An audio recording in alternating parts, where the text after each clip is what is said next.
بسم اللہ الرحمن الرحیم الحمد للہ الذی نور قلوب العارفین بنور معرفتہ واثبت فؤاد انبیائہ و اولیائہ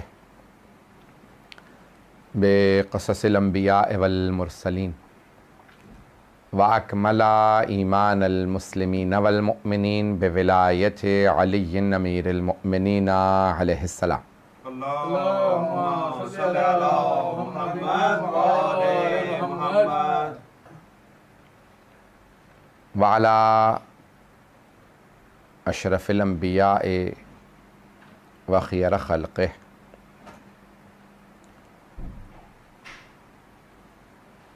محمد المصطفیٰ وعلى وصیہ و امینہ علی امیر المؤمنین وصی رسول رب العالمین وعلى اوصیائہ لا سیما بقیۃ اللہ فی الارضین روحی و ارواح العالمین لتراب مقدمہ الفدا واللعنۃ الدائمۃ علی اعدائہم اجمعین من الآن إلى قیام یوم الدین اما بعد فقد قال اللہ الحکیم فی کتابہ الکریم بسم اللہ الرحمن الرحیم ادعونی استجب لکم صدق اللہ العلی العظیم۔ صلوات۔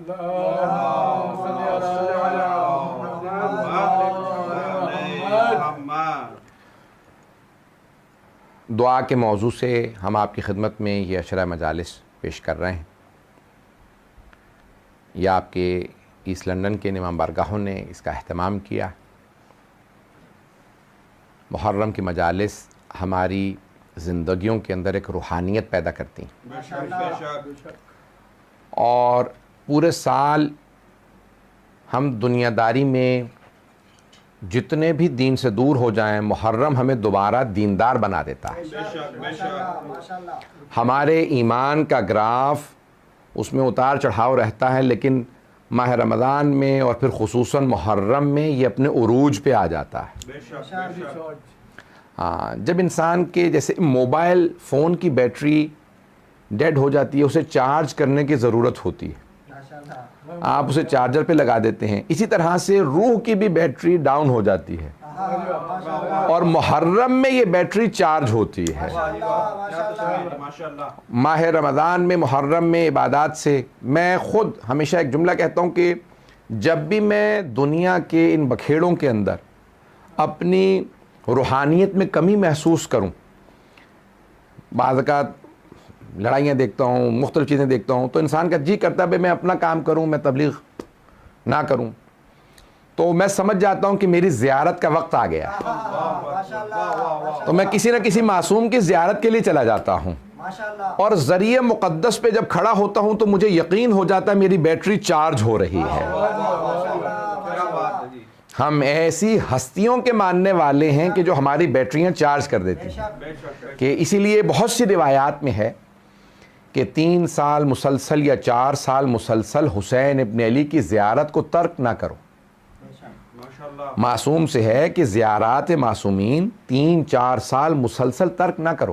واجب نہیں ہے زیارت، حج بھی زندگی میں ایک مرتبہ واجب ہے، زیارت واجب نہیں ہے، مستحب ہے، لیکن معصوم فرماتے ہیں مسلسل 3-4 سال تک زیارتیں نہ چھوڑو، ترک نہ کرو۔ کہا مولا کیوں جب واجب بھی نہیں ہے؟ کہا کیونکہ ایمان میں کمی آ جاتی ہے جو زیارت سے پوری ہوتی ہے۔ زندگیوں میں زیارت سے یہ ہمارے ایمان کی کمی پوری ہوتی ہے، اور بہت سے لوگ کہتے ہیں کہ بھی میں کیا کروں کہ میرے جو ہے وہ ایمان میں اضافہ ہو جائے، تو میں کہتا ہوں کچھ نہ کیجئے، اگر وہاں نہ بھی جا سکیں تو یہاں سے زیارت پڑھیے۔ اس زیارت کی اب سمجھ میں آیا یہ ہر شب جمعہ حسین ابن علی کی زیارت کیوں مستحب ہے۔ ان زیارات کے پڑھنے کا ایک خاص اثر ہے، ان زیارات کے پڑھنے سے انسان کے ایمان میں اضافہ ہوتا ہے۔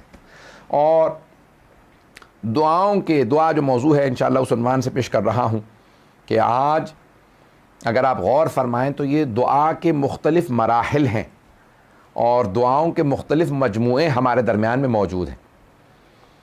اور مرحوم آیت اللہ شیخ محمد تقی بہجت کہا کرتے تھے، کسی نے پوچھا کہ آقا دو ان کے زندگی سے میں آپ کو پہلو پیش کرنا چاہتا ہوں، دونوں قابل غور ہیں۔ بسم اللہ بسم اللہ۔ ایک عراقی ایک مرتبہ مشہد زیارت کے لیے آئے ہوئے تھے، عالم دین تھے، طالب علم تھے، تو کہنے لگے وہ آغا بہجت کی عادت تھی، وہ گرمیوں کی چھٹیوں میں مشہد چلے جاتے تھے، اور وہیں پہ ان کی عادت تھی، وہ پوری زندگی کہتے تھے جب سے نجف گیا ہوں تو ہر روز صبح زیارت عاشورہ حرم میں ہی پڑھی ہے، زیارت عاشورہ حرم میں۔ جب نجف میں پڑھتا تھا تو حرم امیر المومنین میں، کربلا چلا جاتا تھا تو حرم امام حسین میں، کسی اور معصوم کے جاتا ہوں تو وہاں، اور جب میں ہوتا ہوں تو حرم معصومہ میں، مشہد چلا جاؤں تو حرم امام رضا علیہ السلام۔ تو انہوں نے ایک عادت بنا رکھی تھی۔ تو ایک طالب علم کہنے لگے آقا میں عرفان کی منازل طے کرنا چاہتا ہوں، مجھے کوئی عرفان کی کتاب بتا دیجیے۔ انہوں نے سوچا پتہ نہیں کوئی عرفان کی کتاب بتائیں گے، بھئی یہ کتاب پڑھنے لگو، یہ کرو تو آسان ہو جائے گا۔ میں عرفان کے منازل طے، علم عرفان جو جانتے ہیں، کہا آقا کون سی عرفان کی کتاب پڑھوں؟ تو کہنے لگے توضیح المسائل لے لو۔ کہنے لگے آقا توضیح المسائل کی بات نہیں کر رہا ہوں، عرفان، علم عرفان میں جانا چاہتا ہوں، یہ تو فقہ کی کتاب ہے، مجھے عرفان کی کتاب چاہیے۔ کہا نہیں، توضیح المسائل ہی عرفان کی کتاب ہے۔ تو وہ سمجھا کہ شاید یہ دھوکے میں کہہ گئے ہیں یا انہوں نے میری بات کو سمجھا نہیں ہے، میں عرب ہوں، یہ ایرانی ہیں، تو یہ کہیں فارسی میں مجھے کہنا چاہیے تھا۔ کہا آقا نہیں، عرفان کی کتاب چاہیے، فقہ کی نہیں۔ کہا اس سے بڑی عرفان کی کتاب اور کون سی نہیں ہوگی؟ بھئی اس سے بڑی کون سی کتاب ہوگی؟ کہا کیوں؟ کہا اس میں سارے حرام بھی لکھے ہیں، واجب بھی۔ عرفان نام ہی حرام سے بچنے اور واجب کے ادا کرنے کا ہے، عرفان کچھ اور نہیں ہے، تمہاری جانماز ہی کا نام عرفان ہے۔ پتہ نہیں بات پہنچی یا نہیں پہنچی؟ تمہاری جانماز کا نام عرفان ہے۔ یہ نہ تصور کرو کہ میں پتہ نہیں کوئی بہت بڑی عبادت کروں گا، بہت بڑا عارف بن جاؤں گا، اسی جانماز کا نام عرفان ہے، عبادتیں کرتے رہو عارف بن جاؤ گے۔ ہم لوگ بعض کا سوچتے ہیں میں کوئی بہت بڑا کام کروں، میں نے یہ آبزرو کیا ہے، وہ افراد جو تمام ساری زندگی سوچتے ہیں میں کوئی بہت بڑا کام کروں گا، اسے کبھی توفیق ہی نہیں ہوتی۔ جو چھوٹے چھوٹے کام کرتے ہیں وہی بڑے بڑے لوگ بن جاتے ہیں۔ پتہ نہیں لوگ ہیں یا نہیں ہیں۔ جو سوچتے ہیں نا میں کوئی بڑا ہی کام کروں گا، مولانا مجھے تو کوئی بڑی ہی توفیق ہوگی، میں کوئی بڑا ہی کام کروں گا، چھوٹے موٹے کام نہیں کرتا میں یہ۔ ارے بھائی یہ چھوٹے چھوٹے کام کرنے سے لوگ بڑے بڑے آدمی بنتے ہیں۔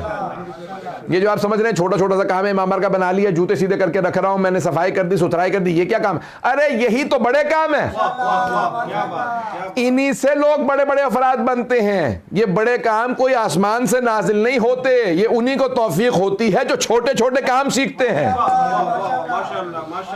یہاں تک ایک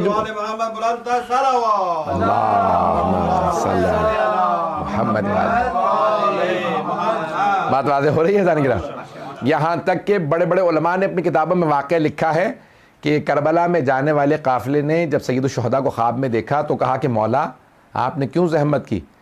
تو کہا کہ جو بھی میری زیارت کے لیے آتا ہے میں ضرور جاتا ہوں اس کی زیارت کے لیے۔ اور دوسری وجہ یہ ہے تم جس بستی سے آئے ہو نا، جس گاؤں سے آئے ہو، جس بستی سے، اس بستی میں ایک امام بارگاہ ہے، وہاں میرا ایک خادم ہے جو میرے خادموں کے، میرے عزاداروں کے جوتے سیدھے کر کے رکھتا۔ جب بستی واپس جانا تو میرے اس خادم کو میرا سلام کہہ دینا۔ یہ چھوٹے چھوٹے کاموں سے لوگ بڑے بڑے مقام حاصل کرتے ہیں۔ پتہ نہیں بات واضح ہے یا نہیں؟ تو دعا ایک ایسی شے ہے کہ جس کو انسان سمجھتا ہے کہ ارے میں یہ کوئی چھوٹی چھوٹی چیز کام ہے، نہیں، اسی سے بڑے بڑے لوگ بنتے ہیں۔ دعا ایک ایسی شے ہے جو بہت، یہ امام رضا صاحب کا فرمان ہے، حدیث ہے۔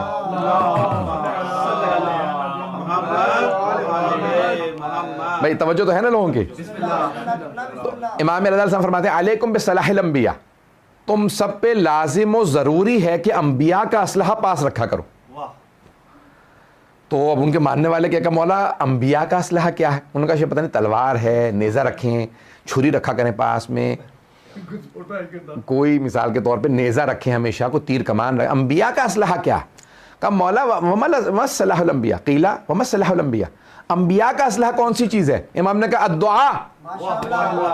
انبیاء کے اسلحے کا نام ہے دعا۔ انبیاء، بھئی دیکھیں انسان جس چیز سے بھی چاہے مدد لے لے، اللہ سے بڑی کوئی شے نہیں ہے۔ بجائے اس کے کہ آپ دشمن پہ تلوار اٹھائیں، نیزہ اٹھائیں، کمان اٹھائیں، کئی لوگ مجھ سے کہتے ہیں مولانا بھی بہت سے اس آدمی نے آپ کو یہ نقصان پہنچایا، آپ نے اس کو بدلہ ہی نہیں لیا. میں نے کہا میں نے اپنا بدلہ خدا پہ چھوڑ دیا. وَهُوَ أَحْسَبُ الْحَاسِبِينَ، وہ سب سے بڑا احتساب کرنے والا، جو میں تصور بھی نہیں کر سکتا اللہ وہ سزا دے گا. تو اللہ سے بڑا کون حساب کتاب کرنے والا ہے؟ اللہ سے بڑا بدلہ کون لے گا؟ جو ہم سوچ بھی نہیں سکتے اللہ وہ بدلے لیا کرتا ہے. اس لیے لوگوں سے بدلے نہ لیں، اللہ پہ چھوڑ دیں، وہ بہتر جانتا ہے اسے کس سے کیا بدلہ لینا ہے. بات پہنچ رہی ہے؟ قیلا مصلح الانبیاء، سوال کیا گیا مولا یہ انبیاء کا اسلحہ کیا ہے؟ قال الدعاء، انبیاء کے اسلحے کا نام دعا ہے. تو ہمیشہ پاس رکھیں دعا، یعنی انسان کی ہمیشہ زبان پہ دعا رہے. نہ جانے کون سا وقت استجابت دعا کا وقت ہو، قبولیت دعا کا وقت ہو. ہر 24 گھنٹے میں ایک ایسا وقت ضرور آتا ہے جب دعا قبول ہوتی ہے. ذرا غور کیجئے گا. ایک ہمارے دوست کہنے لگے کہ مولانا، میں نے کہا کیا بات، اچانک آپ کا موڈ آف ہو گیا؟ کہا بس میں نے ابھی آپ کے ساتھ بیٹھا تھا کہ پروردگار حلیم آ جائے کہیں سے. تو کہنے لگے حلیم وہ ایک صاحب لے آئے. تو کہنے لگے اتنا غصہ اپنے اوپر آ رہا ہے کہ اتنی چھوٹی چیز مانگی. یہ استجابت دعا کا وقت تھا، وہ جو آپ اکثر کہتے رہتے ہیں کہ ایک 24 گھنٹے میں ضرور دعا کے مستجاب قبولیت کا وقت ہوتا ہے. یا کاش میں نے کوئی صحیح چیز ہی مانگ لی ہوتی، تبرک تو مجھے پتہ ہی تھا مل جائے گا. پتہ نہیں لوگ ہیں یا نہیں ہے. مجھے پورا یقین تھا جن مومنین نے بلایا تبرک تو دے ہی دیں گے. ہم چھوٹی چھوٹی چیزیں کیوں مانگتے ہیں؟ کاش تبرک میں حلیم ہو. ارے بھائی یہ میں کہا کہ بھئی اب اپنے اوپر غصہ آ رہا ہے کہ وہ استجابت دعا کا وقت تھا، میں کسی منکر اہل بیت کی تباہی کی دعا مانگ دیتا، میں اپنی زیارت کی دعا مانگ لیتا، میں کوئی اور دعا مانگ لیتا، کتنے لوگ پریشان ہیں ان کی پریشانی کی دوری کی دعا مانگ دیتا. تو عزیزان گرامی دعاؤں کو ضائع نہ کریں. نہ جانے کون سا وقت قبولیت دعا کا وقت ہو، نہ جانے کون سا وقت ہو جس میں دعا قبول ہونے والی ہو. تو ہمیشہ زبان سے اچھی بات نکالیں. تو ایک اور جگہ پہ ہمارے کچھ عزیز رشتہ دار مجھے کہنے لگے بھئی ہم کئی مرتبہ آپ سے متعلق ڈسکس کر رہے تھے، کہیں گے جب بھی آپ آتے ہیں تو کہتے ہیں انشاءاللہ یہ ہو جائے گا، وہ کام ہو جاتا ہے. تو کہا کہ بھئی ہم، اور کئی مرتبہ شروع میں جب آپ کہتے تھے یہ کہاں ہو سکتا ہے، یہ کام ہو ہی نہیں سکتا، اتنا مشکل، ہمارے کہاں سے اتنی حیثیت ہے، یہ کیسے مکان لے لیں گے. وہ میرے کزن ہیں، مجھے مکان دیکھیں، کہیں گے یہ مکان دیکھیں. میں نے کہا انشاءاللہ تعالیٰ آپ یہ لے لیں گے. سال بعد جب میں گیا تو ان کی بیوی کہنے لگی ہم نے وہی مکان لے لیا. تو میں آپ کے بھائی سے یہی کہہ رہی تھی کہ مولانا کہہ گئے تھے لے لیں گے تو وہ ہو گیا. میں نے کہا یاد رکھیں میں نے ایک اصول بنایا، ہمیشہ مثبت بات کہ انشاءاللہ ہو جائے گا. جب آپ ہمیشہ اللہ سے اچھی ہی توقع رکھیں گے تو اچھا ہی ہوگا. 5ویں امام کا فرمان ہے جو آدمی خدا سے جیسی توقع رکھے گا اللہ ویسا ہی اس کے ساتھ کرے گا. اللہ اکبر، نعرہ رسالت یا رسول اللہ، نعرہ حیدری یا علی، محمد آل محمد بلندتر صلوات. اللہم صلی اللہ محمد وآل محمد. وعجل. اور فرمایا آپ نے 5ویں امام فرماتے ہیں جو اللہ سے جیسی توقع رکھے گا. کہا کہ مولا کیا خدا میرا گناہ معاف کر دے گا؟ مولا نے کہا اگر تم یہ تصور کرو گے نا کہ ہاں خدا معاف کر دے گا تو کر دے گا. پتہ نہیں لوگ ہیں یا نہیں. لیکن اگر تم خود ہی فیصلہ کرو نہیں میرا گناہ تو اتنا بڑا اللہ معاف نہیں کر سکتا، تو جیسا تم نے سوچا ویسا ہی ہوگا. پتہ نہیں لوگ ہیں یا نہیں. جیسا اللہ سے توقع رکھو گے ویسا ہی ہوگا. یہ کبھی مت کہو کہ میرا گناہ اتنا بڑا ہے کہ اللہ معاف نہیں کر سکتا. یہ کہو میرا گناہ جتنا بھی بڑا ہو اللہ کی رحمت میرے گناہ سے زیادہ بڑی ہے.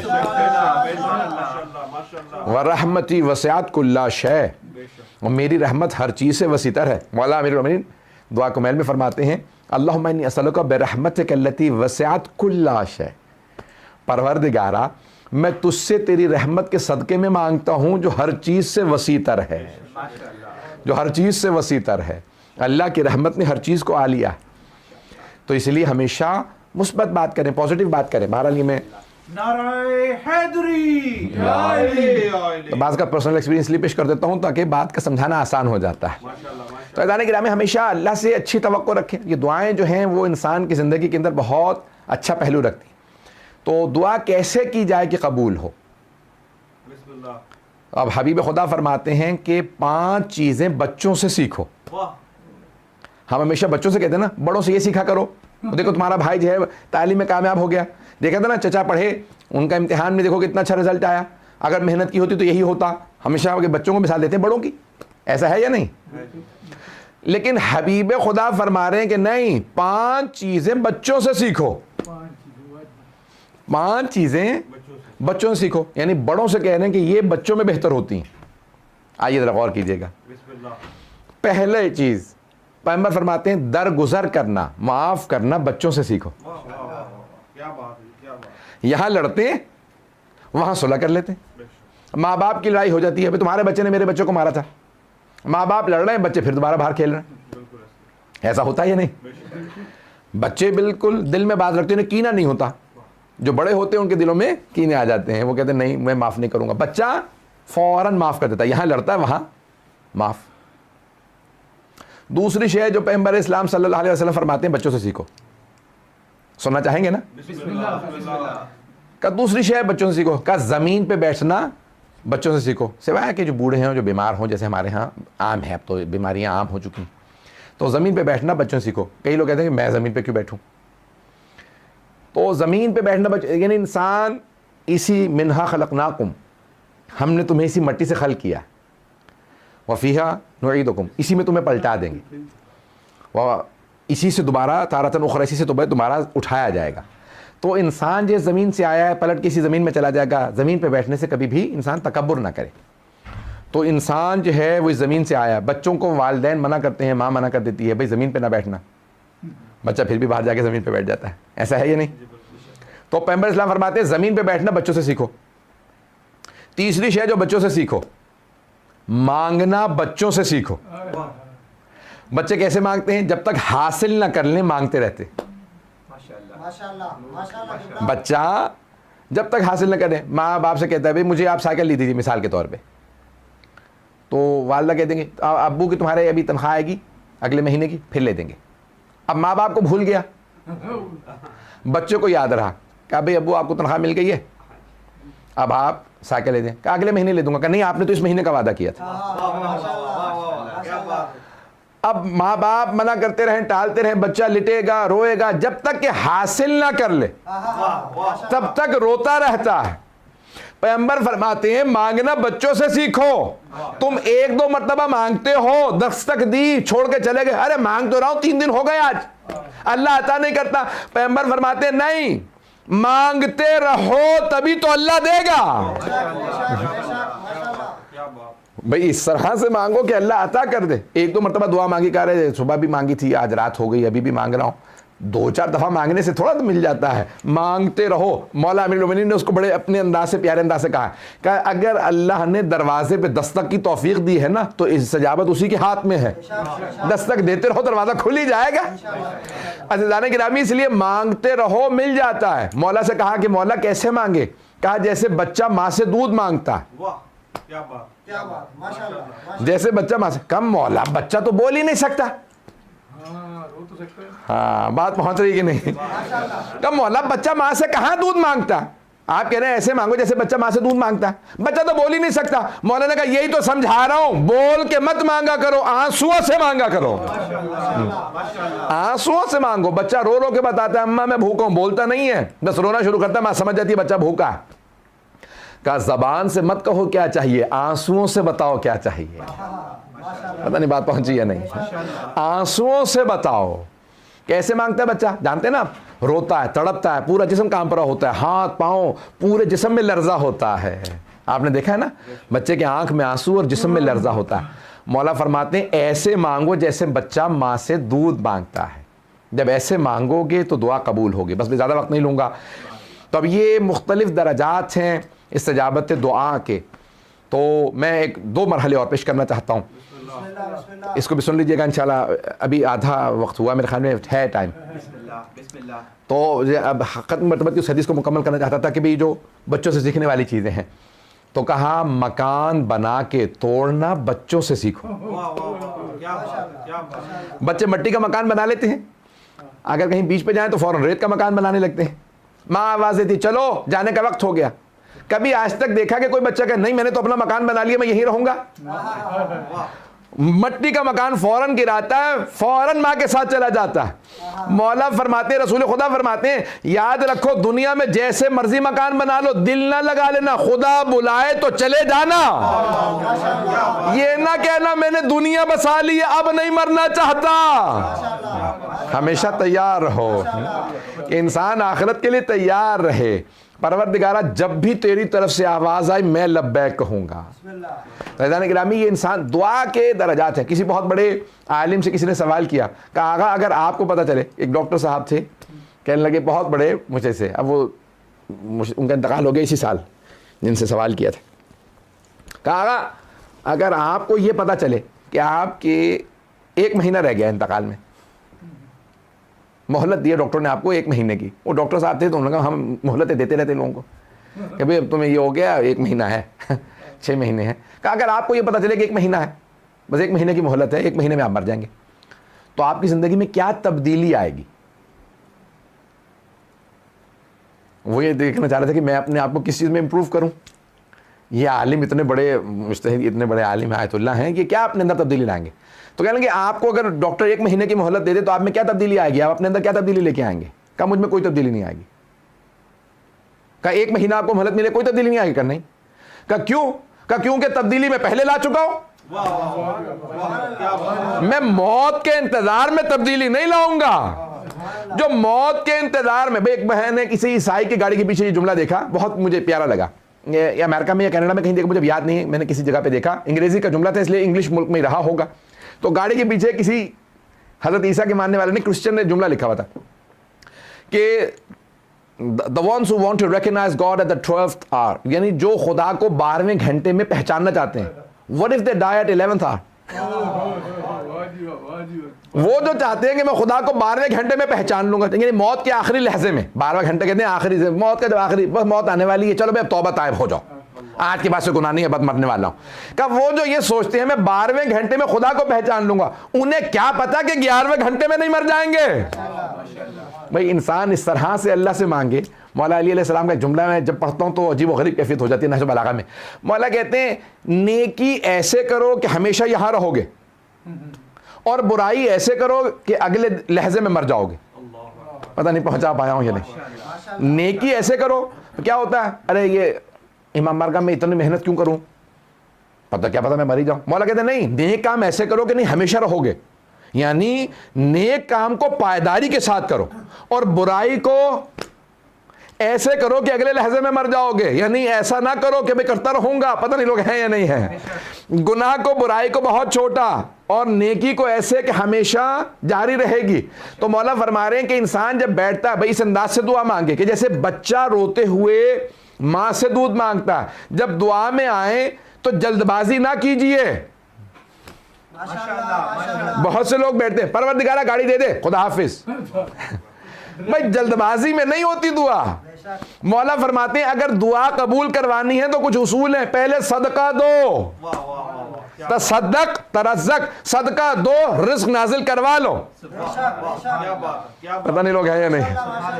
میں ایک بہت بزرگ عالم دین نے ایک واقعہ سنا ہے, وہ کہتے ہیں کہ ایک آدمی کسی مسجد میں گیا, دعا مانگنا چاہتا تھا, پروردگارہ میرا یہ کام ہے, مثلا مجھے $1 ملین دے دے. دعا مانگ رہا تھا بیچارہ, اب چھوٹی موٹی تو دعا تھی نہیں, $1 ملین, $1 ملین. قریب میں ایک آدمی پروردگارہ $1 دے دے, $1 دے دے, $1. انہیں بہت برا لگا, کہا تجھے سمجھ میں نہیں آتا, میں ملین مانگ رہا ہوں, تو مجھے شرمندہ کر رہا ہے. کوئی بڑی چیز مانگ, کبھی جس کے بعد جو نہیں ہوتا وہ وہی مانگتا ہے. تو کہیں گے کیا کرے $1 کا, کھانا کھا لوں گا. اس نے نکال کے دیا $1, کہیں گے یہ $1 پلیز یہاں سے اٹھ. تو اس کو پیسے دے کے اٹھا دیا. کہا پروردگارہ تیری بارگاہ میں 2 آدمی مانگ رہے تھے, میں اور وہ, اس کی حاجت روائی میں نے کر دی, اب میری تیرے ذمہ. پتہ نہیں لوگ ہیں یا نہیں. دیکھیں مانگے تو پہلے صدقہ دے پھر مانگے, دعا رد نہیں ہوگی. اسی لیے کہا جاتا ہے کہ اللہ کے بہت سے جو بندے مانگ رہے ہیں ان کو عطا تو کرو, دے کے تو آؤ. جب آؤ گے اب مانگنے کا جی بھی کرے گا, ارے ابھی میں کسی کی حاجت روائی کر کے آیا ہوں. پتہ نہیں بات تو سمجھ میں آ رہی ہے نہیں آ رہی ہے. عزیزان گرامی یہ نظام ہے کائنات کا, چلتا رہتا ہے, آپ کا اس کے اندر کتنا عمل دخل ہے. اللہ سبحانہ و تعالیٰ پہ پورا کا پورا نظام ہے. میں صرف ایک دعا کی استجابت پہ پیش کر رہا ہوں. الکلام و یجر الکلام, بات سے بات نکلتی ہے. یہ عربی کا جملہ ہے, کسی نے اس کو اردو میں ترجمہ کیا ہے الکلام و یجر الکلام. اردو میں کہتے ہیں آپ لوگ بات سے بات نکلتی ہے, ایسے ہی ہے. تو انہوں نے کتاب لکھی ہے مرحوم زنجانی نے, سید حسین, بہت انہوں نے پوری کتاب کا نام ہی رکھا بات سے بات نکلتی ہے. تو عربی میں کتاب لکھی. تو کہنے لگے نیو یارک میں, آپ کو پتہ ہے 50-60 میں اسکائی اسکریپرز کا بڑا شوق چڑھا کہ اونچی اونچی بلڈنگیں بنیں گی, تو بنانے لگے, بہت اونچی اونچی بلڈنگیں بنانے. شروع کے اندر ان کو پتہ نہیں تھا کہ لوگ کھڑکی کھول کے بعد چھلانگ لگا دیں گے, خودکشی کر لیں گے, تو ڈپریس ہو جاتے ہیں تو خودکشی کر لیتے ہیں. ایک آدمی نے کہا کہ بھئی میں بہت ڈپریس ہوں تو مجھے خودکشی کر لینی چاہیے. اس نے کہا کیا کروں کہ لوگ بچا نہ لیں.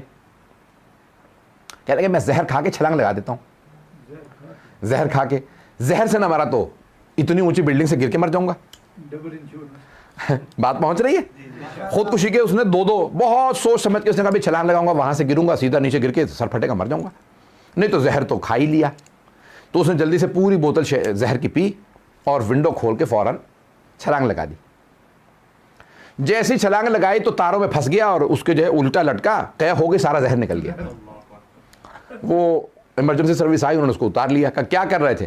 کہا خودکشی کی کوشش کر رہا تھا, زہر پی لیا تھا, زہر بھی نکل گیا, قے ہو گئی گھبراہٹ کے اندر, اور مرا بھی نہیں. تو کہا کہ کس نتیجے پہ پہنچے ہو؟ کہا اس نتیجے پہ پہنچا ہوں کہ کوئی اور ہے جو ہمارے فیصلوں پہ ہم سے زیادہ قدرت رکھتا ہے. پتہ نہیں لوگ ہیں یا نہیں ہیں.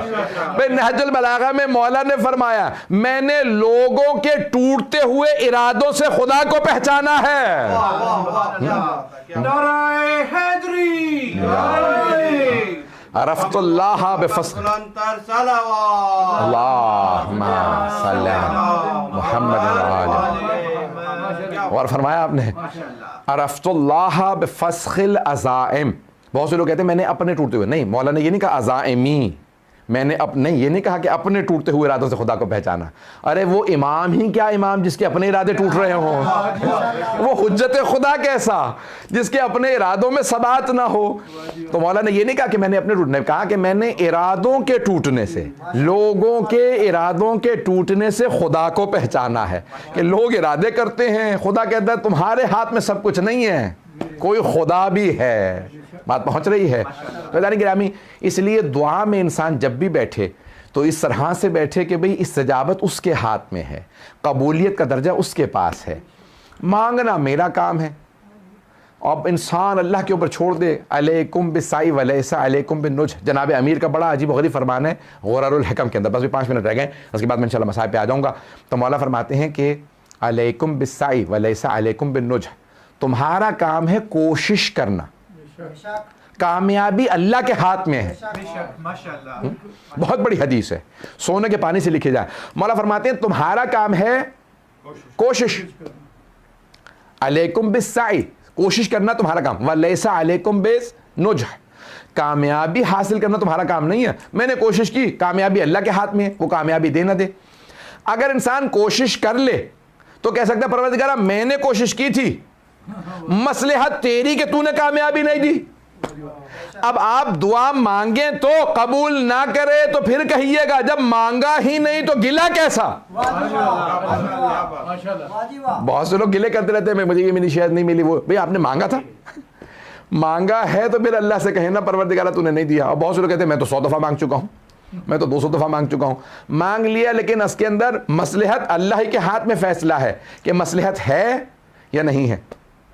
تب انسان بعض اوقات ایسی چیزیں مانگ لیتا ہے جو اس کے لیے نقصان دہ ہوتی. میں ایک دعا کی مثال دینا چاہوں گا. بسم اللہ.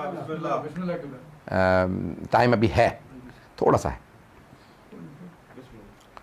ایک صحابی رسول تھے صلی اللہ علیہ وسلم, ان کا نام تھا ثعلبہ. ویسے تو گیدڑ کو کہا جاتا ہے لیکن عربوں میں جانوروں پہ نام رکھنے کا رواج عام. مثلا اونٹ پہ بھی نام رکھ لیں گے, شیر پہ بھی مختلف نام ہے شیر کے, اسد ہے, حیدر ہے, مثلا مختلف نام رکھتے ہیں. مختلف جانوروں پہ نام رکھنا ایک عام رواج ہے عربوں میں. تو بہت غریب فقیر نادار تھے صحابی رسول, نام تھا ثعلبہ. اب غریب تھے تو جیسی کوئی صدقہ لے کے آتا, یا رسول اللہ صدقہ لے کے آیا, تو کہا یہ میرے غریب صحابی ہیں, انہیں کھلا دو. یا رسول اللہ یہ لے کے آتے, ان کو دے دو بیچارہ. سب کچھ پہلے ثعلبہ کو, یہ غریب آدمی ہے اس کو پہلے دے دو. کچھ بھی آیا پیغمبر کے لیے, یا رسول خدا آپ کے لیے کھانا لایا تھا, ثعلبہ کو پہلے کھلا دو. رسول خدا مسجد آتے تو پہلے ثعلبہ کو سلام کرتے, السلام علیکم ثعلبہ, پہلے سلام کرتے, پہل کرتے. رسول خدا ہر سلام میں پہل کرتے تھے ہر ایک کو. اگر آپ دیکھیں حدیث کے میں بھی تو جناب سیدہ کو سلام میں پہل کر رہے ہیں سر, انہیں سلام بھی کرتے, مسجد میں بھی ان کو بہت زیادہ نوازتے. یہ وہ 5 وقت کی جماعت, وہ تھے فقیر, وہیں مسجد میں بیٹھے رہتے تھے, تو وہیں نماز پڑھتے تھے پیغمبر کے پیچھے. تو صبح فجر پہ بھی وہیں پیغمبر کے پیچھے نماز, ظہر عصر مغرب عشاء. کہا یا رسول اللہ مجھے کوئی پیسے دے دیں, میں تجارت کر لوں, کاروبار کر لوں. اب میں نے کہا تمہارے لیے یہی بہتر ہے. اب نبی اور امام جو ہیں ہر ایک آدمی کو جانتے ہیں, اس کا مزاج سمجھتے ہیں. تو کہا بھئی ثعلبہ تم یہی بہتر, یہی ٹھیک ہے. کہا نہیں یا رسول اللہ میں کو کاروبار, بہت زیادہ انسسٹ کیا. اب پیغمبر سمجھا رہے ہیں, اب کئی لوگوں کو سمجھ میں نہیں آتا. کہ نہیں یا رسول اللہ مجھے آپ کچھ کاروبار کروا دیں. پیغمبر نے کہا ٹھیک ہے, یہ میرے 2 درہم, 2 چاندی کے سکے دیے. 2 درہم, دینار سونے کا سکہ, درہم چاندی کا. تو پیغمبر نے 2 درہم دیے, 2 چاندی کے سکے. کہا اس سے کاروبار شروع کرو. انہوں نے جا کے 1 درہم سے ایک بکری خرید لی اور 1 درہم سے کلہاڑی. اب جنگلات میں جاتے, لکڑیاں کاٹتے, بیچتے خشک لکڑیاں, اور وہ جو بکری لی تھی اس کا دودھ بیچنے لگے. لکڑیاں بیچیں گے, ایک دوسری بکری لے لی. بکریوں نے بچے دے دی, 4 ہو گئیں, اور بکری کرتے بکریاں لیتے چلے گئے. اچھا خاصا ان کا کام چلنے لگا, کاروبار بڑھ گیا. آپ کی زبان میں ٹیک آف ہو. اب وہ انہوں نے مدینے سے باہر اپنا بہت بڑا فارم بنا لی. اب آہستہ آہستہ کیا ہوا, نماز جماعت چھوٹنے لگی. کبھی فجر میں آتے, کبھی نہیں آتے. ظہر چھوڑی دی, وہیں پہ پڑھ لیتے تھے. نبی اور امام کے زمانے میں نماز جمعہ واجب ہے. بسم اللہ. اب وہ واجب, نماز جماعت مستحب ہے. وہ دور تھے کہ میں بزنس کی وجہ سے نہیں آ سکتا, انہوں نے جمعہ بھی چھوڑنا شروع کر دیا. کبھی جمعے میں آتے, کبھی نہ آتے. اب ان کی بکریاں سب جب فری چر رہی ہیں, مفت گھاس چرتی ہیں نا, تو پھر زکوٰۃ واجب ہو جاتی ہے. بھئی اتنی بکریاں ہیں, اب ان کے پاس ماشاءاللہ اچھی خاصی بکریاں ہو گئی, بہت زیادہ ریوڑ بن گیا. رسول خدا صلی اللہ علیہ وسلم نے ایک صحابی سے کہا بھی جاؤ جا کے ثعلبہ سے کو زکوٰۃ ادا کرے, زکوٰۃ واجب ہے, میرے دین میں زکوٰۃ واجب ہے. کہا ثعلبہ رسول خدا صلی اللہ علیہ وسلم نے بھیجا کہ زکوٰۃ ادا کرو. کہا میں اپنے پیسوں میں سے محمد کو کیوں دوں؟ اور رسول اللہ نے کہا, نام لیا, کہ محمد کو کیوں دوں؟ کہ میرے پیسے میں کیوں دوں زکوٰۃ؟ یہ نہیں. اچھا کئی مرتبہ ایسا ہوتا ہے کہ کوئی بات بری کہتا ہے نا, جب تک کوئی آپ کو بتائے نا تو آپ کو تو پتہ نہیں, سنا نہیں تھا. اچھا پیغمبر اسلام تو جانتے بھی ہیں, دیکھ بھی رہے ہیں. ان صحابہ نے بھی آ کے انہی الفاظ کے ساتھ پیغمبر کو کہا, وہ تو یوں کہہ رہے تھے. پیغمبر کو بہت دل شکنی ہوئی. کاروبار میں نے شروع کرایا, کھانا پلانا میرا, سب کچھ اس کو زکوٰۃ واجب ہے میرا ماننے والا, اور میں خود تو اپنے لیے تو نہیں مانگ رہا, کہہ رہا ہوں کہ ناداروں کو, غریبوں کو دے. خود بھی اس وقت سے گزرا. اب رسول اسلام نے کہا یا علی آپ جا کے ثعلبہ سے میرے 2 درہم لے آئیے. اب جناب امیر سے کہا, جناب امیر آ کا ثعلبہ رسول خدا کہتے ہیں میرے 2 درہم واپس کرو. ہاتھ پہ رکھو, میں اٹھاؤں گا. مانگ نہیں رہا, پتہ نہیں لوگ ہیں یا نہیں, ہاتھ نہیں پھیلایا. پیغمبر نے جب دے رہے تھے نا تو برکت آ رہی تھی.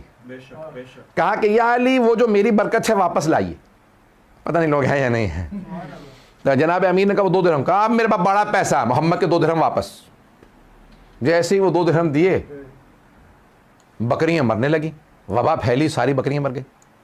پتہ نہیں لوگ ہیں یا نہیں. فصلیں اجڑ گئیں, ان کے جو باغات تھے سب اجڑ گئے. دوبارہ فقیر ہو کے مسجد نبوی کے باہر آ گئے. اب جیسے ہی پیغمبر کو آتا دیکھا, خود اٹھے, کہا السلام علیکم یا رسول اللہ. پیغمبر اسلام ان کو جواب دیے بغیر چلے گئے. کہا یا رسول اللہ میں آپ کو سلام کروں, آپ جواب نہیں دیتے. کہا تیرا ایمان ضائع ہو چکا ہے, مسلمان کے سلام کا جواب واجب ہے. تو جب میرے رسالہ سے, قرآن کی آیت ہے, نبی کو ایسے نہ پکارو جیسے ایک دوسرے کو پکارتے ہو. تو میرا نام لینے لگا تھا. جب اب سب کچھ ضائع ہو گیا, اس وقت تیرا ایمان باقی تھا, میں نے تجھے بتایا تھا ایسا نہ کرنا. کہ اتنا بعض افراد کو جب چیزیں مل جاتی ہیں, اللہ نہیں دے رہا ہوتا, ان کا ایمان محفوظ رہتا ہے. کچھ کو مل جاتی ہیں تو ایمان چلا جاتا ہے. پتہ نہیں بات واضح ہوئی یا نہیں. کوئی ایسی شے نہ مانگ لیں کہ ایمان چلا جائے. ہمیشہ ہر چیز جب دولت مانگے تو کہیں پروردگارہ دولت دے لیکن ایمان کے ساتھ, عزت دے لیکن ایمان کے ساتھ, گاڑی دے, بنگلہ دے لیکن ایمان کے ساتھ, کبھی ایمان ضائع نہ ہو, ہر شے ملے لیکن ایمان کے ساتھ, ہمیشہ ایمان باقی رہے. کہیں ایسا نہ ہو کہ ایمان ضائع ہو جائے. کئی لوگوں کے پاس دولت آ جاتی ہے لیکن ایمان چلا جاتا ہے. سب سے زیادہ ضروری ہے ایمان. تو ہمیشہ دعا مانگیں, دعا کے اندر ایمان. میں نے تمام کیا, ایک دعا پیش کر دوں. بہت بڑے ایک عالم دین ہے آقا محسن قراتی کے نام سے, وہ کہتے ہیں میں نے 24 علماء سے, مجتہدین سے, بڑے علماء سے, مہاراجوں سے, علماء سے سوال کیا اگر آپ کو ایک دعا کی ضمانت ہو کہ یہ دعا ضرور قبول ہوگی تو کیا مانگیں گے؟ تو کہا سبھی نے ایک ہی جواب دیا, ایمان پہ موت, خاتمہ بالخیر, کہ مجھے موت آئے تو ایمان پہ موت آئے, میں اپنے لیے ایمان پہ موت مانگوں گا. عزیزان گرامی, اور ایک نے کچھ اور کہا لیکن وہ بھی اس کا مفہوم بھی یہی تھا. یعنی انہوں نے شہادت مانگی لیکن اس کا مفہوم یہی تھا کہ ایمان پہ موت, شہادت بغیر ایمان کے تھوڑے نصیب ہوتی ہے. تو یہ ایمان پہ موت بہت بڑی, اس لیے ہمیشہ خاتمہ بالخیر کی دعا ہوتی ہے. آپ نے دیکھا وطولاً فی العمر فی طاعتک, پروردگار لمبی زندگی دے لیکن اپنی اطاعت میں, ہمیشہ لمبی زندگی اطاعت خداوندی کے ساتھ. تو دعا ہمارا موضوع میں نے اس لیے کہا کہ دعا کے ساتھ ساتھ انسان اپنے لیے مانگے تو لمبی زندگی مانگے لیکن ایمان کے ساتھ, دولت ہر شے مانگے ایمان کے ساتھ. پروردگارہ تو نے یہ کتنی نعمتیں عطا کی ہیں لیکن ہر نعمت ایمان کے ساتھ ہے. بس 5 منٹ مصائب کے, آج وقت زیادہ میں نے لے لیا. جب واقعہ کربلا بیان کیا جاتا ہے تو کچھ صحابہ رسول کا تذکرہ بہت ضروری ہے, اور ہر سال عشرہ محرم میں ایک صحابی کا ضرور ذکر ہوتا ہے اور ان کا نام ہے حبیب ابن مظاہر. یہ بڑے جلیل القدر ہیں, یہ صحابی رسول بھی ہیں, امیر المؤمنین کے صحابی بھی ہیں, امام حسن کے بھی, امام حسین کے بھی. یہ بڑا رتبہ ہے ان کا. اور مولا سجاد کو بھی دیکھا کربلا میں, امام باقر علیہ السلام کو بھی دیکھا, بہت رتبہ ان کا. حضرت حبیب ابن مظاہر الاسدی, بنی اسد کے سرداروں میں سے تھے. جو قبیلہ ہے نا بنی اسد, اسدی تھے, یعنی بنی اسد سے تھے. اور وقت زیادہ نہیں کی تفسیر میں جاؤں لیکن ان کی تعریف میں آیا کہ اللہ اللہ حبیب کھانا یختم القرآن بلیلہ واحدہ, ایک رات میں, ہر رات میں قرآن ختم کرتے تھے. عابد و زاہد لیکن عاشق حسین ابن علی. اور ان کے لیے بہت زیادہ روایات ہیں, کیوں وقت نہیں ہے. بس اس سے بڑی کیا فضیلت ہوگی کہ ان ہستیوں میں سے ہیں جنہیں مولا حسین نے خط لکھ کے بلایا ہے. اس سے بڑا کیا رتبہ ہوگا. دیکھیں آج ہم سب کہتے ہیں زیارت میں کیا پڑھتے ہیں, چھٹے امام کے جملے پڑھتے ہیں, یا لیتنی کنت معک, اے حسین, اے کاش میں آپ کے ساتھ ہوتا. یہی کہتے ہیں نا, اے کاش ہم کربلا میں ہوتے, ہم اپنی جانیں قربان کر دیتے. لیکن کچھ ایسے ہیں جنہیں حسین خط لکھ کے بلا رہے ہیں. اللہ اکبر. اب یہ کتنا بڑا رتبہ ہے. میں جب سوچتا ہوں تو یقین مانیے کہ جناب حبیب کی فضیلت بہت زیادہ ہے. بس میں زیادہ وقت نہیں لوں گا. جناب حبیب, بڑا پرسکون وقت تھا کوفے میں. جناب حبیب اپنے گھر میں دسترخوان پہ بیٹھے تھے, دسترخوان بچھا ہوا تھا, اور آپ کی زوجہ نے آپ کے لیے کھانا لگایا تھا, اور جناب حبیب رزق پہ بیٹھے تھے. پہلا لقمہ اٹھایا تھا. مولا نے جب 7 محرم کو علم تقسیم کیے نا, تو جیسے لشکر یزید میں تھا میمنہ, میسرہ. میمنہ کہتے ہیں یعنی داہنی طرف کا جو لشکر ہوتا ہے, پھر بائیں طرف کا, پھر قلب لشکر, سپہ سالار. تو جناب سید الشہداء نے کہا کہ سپہ سالار میرے ہوں گے عباس ابن علی. میسرے کا جو علم تھا وہ دیا حضرت زہیرقین کو. کہا یہ علم باقی رہے. تو کہا مولا بڑے لوگ ہیں, بانٹ دیں. کہا نہیں, ایک مہمان آنے والا ہے, میرا ایک مہمان آ رہا ہے جو میرے جد کا بھی صحابی ہے, یہ علم اس کے لیے ہے. مولا کون ہے؟ کہا آنے والا ہے, انتظار کرو. بڑی دیکھیں کتنا رتبہ ہے کہ مولا علم بھی دے رہے ہیں ان کو. میمنے کا لشکر کا علم جناب حبیب کے ہاتھ میں تھا. تو کہا کہ بھئی اب وہاں پہ مولا نے ایک آدمی کو قاصد کو خط دیا, کہا کہ بھئی یہ خط کوفے پہنچا دو, یہ پتہ ہے یہ خط ہے. خط کو بند کر دیا اصل میں.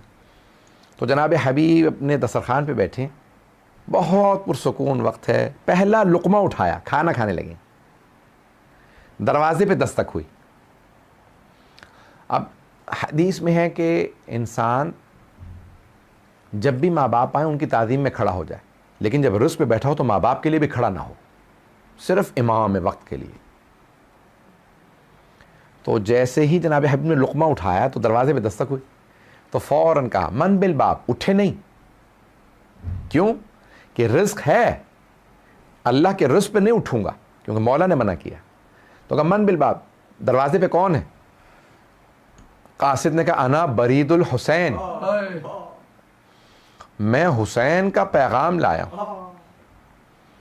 بس یہ سننا تھا کہ حسین کا پیغام آیا ہے. کہا پروردگارہ یہ تیرا رزق ہے لیکن وہ تیرا حجت ہے جس نے پیغام بھیجا. چوم کے فوراً لقمے کو وہیں رکھا, ننگے پاؤں ننگے سر دوڑتے ہوئے دروازے پہ آئے. اور دروازے پہ آنے کے بعد کہا کیا فرمایا میرے مولا نے؟ کہا آپ کے لیے خط دیا. خط لیا, تحریر کھولی نہیں, چوما. چومنے کے بعد آنکھوں سے مس کیا, سر پہ رکھا. کہ پروردگارہ تیرے حسین نے مجھے خط لکھا ہے. اللہ اکبر, کتنے عاشق ہیں. فوراً خط کو کھولا. تحریر میں کیا تھا؟ الی رجل فقیہ حبیب ابن مظاہر, ایک مرد فقیہ کے نام جو حبیب ابن مظاہر ہیں. من حسین ابن علی, حسین ابن علی کی طرف سے. الی رجل فقیہ, پہلے اپنا نام لکھا کہ میری طرف سے حسین ابن علی. پھر ایک جملہ لکھا کہ اے حبیب آپ ہماری رسول خدا سے قرابت کو جانتے ہیں کہ ہم کتنے قریب ہیں. صرف رشتہ نہیں ہے, میں کتنا قریب ہوں. پھر حبیب میں کربلا میں آ گیا ہوں, اگر آپ نصرت کرنا چاہتے ہیں تو کربلا چلے آئیے. وہ جانتے ہیں آخر میں جملہ کیا لکھا؟ کہ آجلن, کہ حبیب آنے میں دیر نہ کیجیے گا, حبیب جلدی کیجیے گا. بس یہ جملہ پڑھنا تھا, جناب حبیب کے آنسو بہنے لگے. چوما, بار بار مولا حسین کے نام کو چوما. آئے زوجہ نے کہا کیا لکھا ہے زہرا کے بیٹے نے؟ زہرا کے لال نے کیا لکھا؟ کہا مولا نے کربلا بلایا. کہا پھر حبیب آپ نے کیا فیصلہ کیا؟ تو اب امتحان کیا تاکہ میری زوجہ بھی امتحان میں شریک ہو جائیں, وہ بھی ثواب میں شریک ہو جائیں. تو ایک مرتبہ کہنے لگے سوچ رہا ہوں کربلا جاؤں کہ نہ جاؤں. کہا حبیب زہرا کے لال نے بلایا ہے اور آپ سوچ رہے ہیں؟ حبیب اگر آپ نے نہیں جانا تو اپنی تلوار مجھے دیجئے, میں کربلا چلی جاؤں گی. کہا کنیز خدا آیا, ہو سکتا ہے مجھے زہرا کا لال بلائے میں نہ جاؤں, حبیب نہ جائے حسین کے بلانے پہ. کہا نہیں میں جاؤں گا. گھر میں غلام تھا, غلام سے کہا کہ غلام کوفے کے حالات اچھے نہیں ہیں, میرا گھوڑا میری سواری لے کے کوفے سے باہر چلے جائیے, میرا انتظار کرو میں آؤں گا. رات گزر لے, جب پہرا ہلکا ہو جائے گا میں نکل جاؤں گا, کیونکہ عبید اللہ بن زیاد نے پہرے بٹھا دیے, کوئی نکل نہیں سکتا. بس بھائی تمام ہو گیا وقت. آئے جناب حبیب, فوراً اپنے گھر سے رخصت کیا, وداع کیا. جیسے گھر سے نکلے تو دیکھا جناب مسلم ابن اوسجہ جو آپ کے کزن تھے, وہ بھی اسدی ہیں, وہ بہت بزرگ تھے, آپ کے سے تھوڑے بڑے تھے, تقریباً 90 برس کے ہیں. کہا کہ مسلم کہاں کیا کر رہے ہیں؟ کہا میں خضاب کرنے جا رہا تھا اور حمام بازار میں تھا, تو کہا جا رہا ہوں نہانے کے لیے. کیا بات ہے اتنے افسردہ؟ کہا حسین کربلا آ گئے ہیں. کہا حبیب آپ کو کیسے معلوم؟ کہا مولا نے مجھے خط لکھا ہے. کہا کہ پھر آپ نے کیا فیصلہ کیا؟ میں فوراً نکلنے والا ہوں. کہا پھر حبیب میرا انتظار کیجئے, میں بھی جانا چاہتا ہوں. جناب مسلم بن اوسجہ بھی نکلے. اب جناب حبیب کے آنے میں تھوڑی تاخیر ہو گئی. غلام کو جب وقت بتایا تھا تو غلام ایک مرتبہ گھوڑے سے کہنے لگا اگر میرے مولا نہ آئے, میرا آقا نہ آیا, تو میں تجھ پہ سوار ہو کے کربلا چلا جاؤں گا, میں جا کے حسین کا دفاع کروں گا. ایک مرتبہ جناب حبیب نے کہیں جملہ سنا, رونے لگے. کہا مولا آپ اتنے غریب ہو گئے ہیں کہ اب کنیز زادے آپ پہ غیرت کھا رہے ہیں. مولا آپ کی اتنی غربت کہ آپ اتنے تنہا ہو گئے. فوراً جناب حبیب اپنے گھوڑے پہ سوار ہوئے، غلام سے کہا جا میں نے تجھے آزاد کیا، تو بھی حسین کا عاشق ہے، میں نے تجھے آزاد کیا۔ غلام نے کہا نہیں آقا اب مجھے آزاد نہ کیجئے، میں بھی حسین پہ قربان ہونا چاہتا ہوں، مجھے ساتھ لے کے جائیے گا۔ پھر ایک مرتبہ اپنے غلام کو سوار کیا، کربلا پہنچے، یہاں جناب حسین فوراً جناب سید الشہداء خیمے سے باہر آئے۔ جناب عباس نے کہا مولا کیا بات ہے؟ خیمے سے باہر جناب علی اکبر نے کہا بابا کیا بات ہے؟ کہا میرا مہمان آ رہا ہے۔ جناب زینب کبریٰ نے کہا فضہ ذرا دیکھو تو صحیح کیا بات ہے، میرا بھائی استقبال کے لیے باہر گیا ہے۔ دیکھا جناب حبیب آ رہے ہیں، مولا کے قدموں میں گرے، مولا نے اٹھا کے سینے سے لگایا۔ ایک مرتبہ جناب فضہ سے جناب زینب نے جب پوچھا کہ کون آیا ہے، کہا آپ کے نانا کے صحابی، آپ کے بابا کے صحابی حبیب آئے ہیں۔ کہا جناب زینب نے فضہ ذرا میرے بابا کے، میرے نانا کے، میرے جد کے صحابی کو میرا سلام کہہ دو۔ ایک مرتبہ جناب حبیب نے کہا مولا اتنی غربت آ گئی، بہنوں کو ساتھ لے آئے۔ کہا حبیب بڑی غربت ہے، بس بھی آخری جملہ سن لیجئے، میں نے سارے مصائب تمام کر دیے۔ شب عاشور گزر گئی، جناب سید الشہداء نے ایک مرتبہ اجازت دی، سب کے سب آگے بڑھ رہے ہیں، آگے بڑھ کے حملے کرتے ہیں۔ جیسے ہی جناب مسلم بن اوسجا گھوڑے سے گرے، آخری لحظہ تھا، مولا حسین پہنچے، سر اٹھایا جناب مسلم بن اوسجا کا، اپنے زانو پہ رکھا، جناب مسلم کے آنسو بہنے لگے۔ ایک مرتبہ کہا مولا آپ مجھ سے راضی ہیں؟ جناب سید الشہداء نے کہا میں راضی، میرے جد رسول خدا راضی، میرے بابا راضی، میری ماں راضی۔ ایک مرتبہ جناب مسلم ابن اوسجا نے دیکھا کہ حبیب بھی آ گئے، جناب حبیب سے کہا، جناب حبیب نے کہا مسلم اگر مجھے یہ پتا ہوتا نا میں آپ کے بعد زندہ رہوں گا تو میں آپ سے پوچھتا کوئی وصیت تو نہیں ہے؟ جناب مسلم ابن اوسجا نے کہا حبیب آپ پوچھے نہ پوچھے میری ایک وصیت ہے۔ کہا مسلم کیا وصیت ہے؟ کہا اوصی کا بہذا، حبیب حسین کو تنہا نہ چھوڑیے گا، حسین اکیلے رہ گئے۔ جناب حبیب نے کہا مسلم ایسی وصیت کی ضرورت نہیں، ہم جان دے سکتے ہیں، زہرا کے لال کو تنہا نہیں چھوڑ سکتے۔ الا لعنت اللہ علی القوم الظالمین وسیعلم الذین ظلموا ای منقلب ینقلبون۔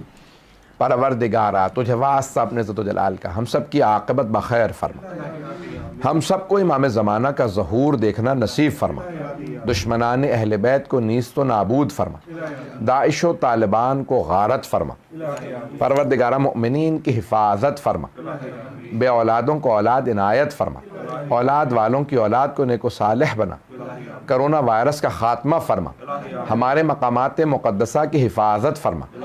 ربنا تقبل منا انک انت السمیع العلیم بحق محمد وآلہ الطیبین الطاہرین المعصومین۔ ماتم حسین